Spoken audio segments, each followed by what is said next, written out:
Operation सिंदूर Indian forces द्वारा पाकिस्तान पर air strikes पर डॉक्टर अमित शर्मा से विशेष बातचीत। नमस्कार, मैं मुकेश जैन। सबकी खबर से जैसा कि आपको पता है, पिछले दिनों जो है 22 तारीख को जो है पड़ोसी देश की तरफ से उग्रवादियों को जो पनाह दी जा रही है, उन्होंने आके हमारे देश में जो है अटैक किया और निर्दोष जाति विशेष पूछ के उनका हत्या की और हमारी कहीं बहू बेटियों को जो है स्वाब उतारा, उनका सिंदूर छीना।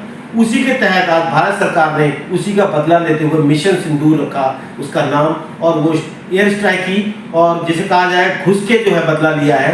अपनी बहू बेटी की जो सिंदूर की उजाड़ा गया था, उस सिंदूर का बदला लेते हुए एक पहल की है, जिसमें पूरे देश ने अपनी सरकार को साथ देते हुए उनका मनोबल बढ़ाया, अपने सैनिकों का उनके लिए दुआएं की हैं। और आज एक और बड़ी बात रही है कि आज जो प्रेस कॉन्फ्रेंस करी है डिफेंस की तरफ से, उसमें भी नारी शक्ति को सम्मान देते हुए जो डिफेंस की तरफ से प्रवक्ता रही हैं, वो भी मेजर रही हैं, कर्नल रही हैं, और वो जो एयरफोर्स की थी वो भी लेडी रही हैं। तो ये अपने आप में एक भारत की तरफ से दिखाया गया है कि हम अपनी महिलाओं को कितना सम्मान देते हैं, और उनके ऊपर अगर कोई आँच आती है तो उसके लिए पूरा देश इकट्ठा हो खड़ा है। इसी सिलसिले में हम आए हैं आज डॉक्टर अमित शर्मा जी के पास, जो एनसीआर में चर्चित चेहरा है और बहुत सी सामाजिक संस्थाओं से जुड़े हुए हैं। और आइए से जानते हैं इनको क्या अनुभूति हो रही है, कितनी खुशी प्रदान हो रही है कि आज देश ने जो है अपनी बहू बेटियों का, अपने देश के लोगों का बदला लिया है। बहुत बहुत वेलकम है जी हमारे चैनल पे। क्या कुछ कहना चाहेंगे इस संदर्भ में आप? सबसे पहले तो जो देश की सेनाएं हैं जिन्होंने इस ऐतिहासिक घटना को अंजाम दिया है, जो एक सेलेक्टिव एयर स्ट्राइक्स पीओके और पाकिस्तान के अंदर हुई हैं, उनको दिल से मैं धन्यवाद देता हूं और सल्यूट करता हूं। एयरफोर्स जो भारतीय वायुसेना है, उसका जो ध्येय वाक्य है नभः स्पर्शम दीप्तम, touch the sky with glory, तो जो उनकी पंच लाइन है, जो टैग लाइन है, जो उनका आदर्श वाक्य है, उसको उन्होंने एक तरह से फलीभूत किया है। नभः स्पर्शम दीप्तम, touch the sky with glory. तो ये एक जो प्रिसाइज स्ट्राइक हुई है, एक बिल्कुल नपीतुली स्ट्राइक हुई है, जिसमें किसी भी निर्दोष नागरिक, निर्दोष कहें या हम कहें जो सिविलियन है, कोई सिविलियन कैजुअलिटी नहीं हुई है, कोई कोलेटरल डैमेज नहीं हुआ है। ये हमारी जो सशस्त्र सेनाएं हैं उनकी प्रोफेशनलिज्म को दर्शाता है कि हाउ प्रोफेशनल दे आर, और कितनी सटीक तैयारी के साथ में उन्होंने किया है कि इंटरनेशनल बॉर्डर के 100 किलोमीटर अंदर गहरे घुस के और ये स्ट्राइक की गई हैं। तो दिल से उनको बहुत धन्यवाद है, बहुत सैल्यूट है, बहुत धन्यवाद है।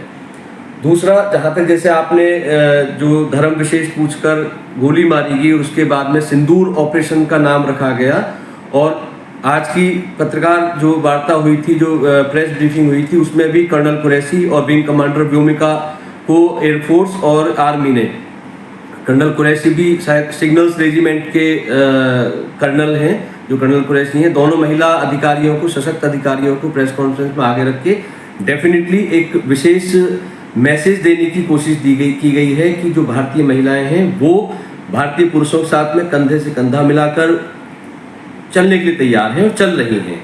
इसके साथ साथ एक बड़ी विशेष चीज़ होती है जो हमारी नेतृत्व क्षमता है। सेना तो हमारे पास में जब से हम स्वतंत्र हुए तब से लेकर आज तक सेना के मनोबल में, सेना की परफॉर्मेंस में कहीं कोई दिक्कत नहीं थी। सेना पहले भी मजबूत थी, सेना आज भी मजबूत है, लेकिन मजबूती रहती है कि हमारा जो राजनीतिक नेतृत्व है वो उसमें कितना मजबूती से खड़ा होता है, साथ में कितना उनको फ्री हैंड दे सकता है। तो केंद्र सरकार का भी, माननीय प्रधानमंत्री का, माननीय गृह मंत्री, माननीय रक्षा मंत्री, इन सब का भी, और माननीय विदेश मंत्री का भी, इन सब का भी मैं तहे दिल से धन्यवाद अदा करता हूं कि भाई इन्होंने भी मजबूती के साथ में सेना के साथ में खड़े होकर और उनको फ्री हैंड दिया है, खुली छूट दी है। और इस तरह की कार्रवाई, कमर तोड़ कार्रवाई आतंकवाद के खिलाफ, आतंकवाद के आकाओं के खिलाफ विदाउट एनी कोलेटरल डैमेज जो हो रही है, ये होती रहनी चाहिए। मैं बहुत सैल्यूट करता हूँ और बहुत रिलैक्स महसूस कर रहा हूँ। पिछली बार भी हम साथ में थे, तब मेरे मन में बड़ा गुस्सा था।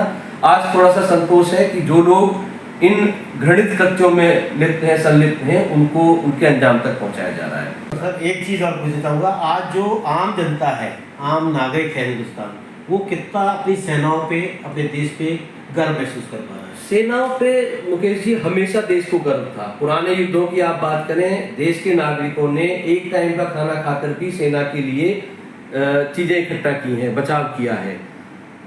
लाल बहादुर शास्त्री जी के समय की मैं आपको बात बता रहा हूँ, उन्होंने आह्वान किया था कि भाई हमारे पास में रिसोर्सेज की कमी है ना, तो उस टाइम पर भी सेना का पूरी तरह से साथ दिया गया था और सेना का हर कदम पर हर नागरिक साथ है, उसके ऊपर गर्व महसूस करता है। सबसे बड़ी चीज होती है, एक हमारे पड़ोसी देश की भी सेना है जिसका जनरल जो चीफ है वो हिंदू मुस्लिम कह के लोगों को भड़काता है, दंगे करवाने की बात करता है, उसके एक हफ्ते के बाद में हिंदुओं पर धर्म पूछ के गोली चलवाता है।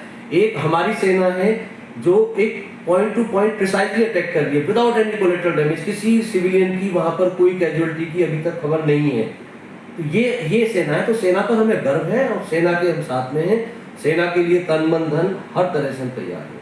बहुत बहुत धन्यवाद।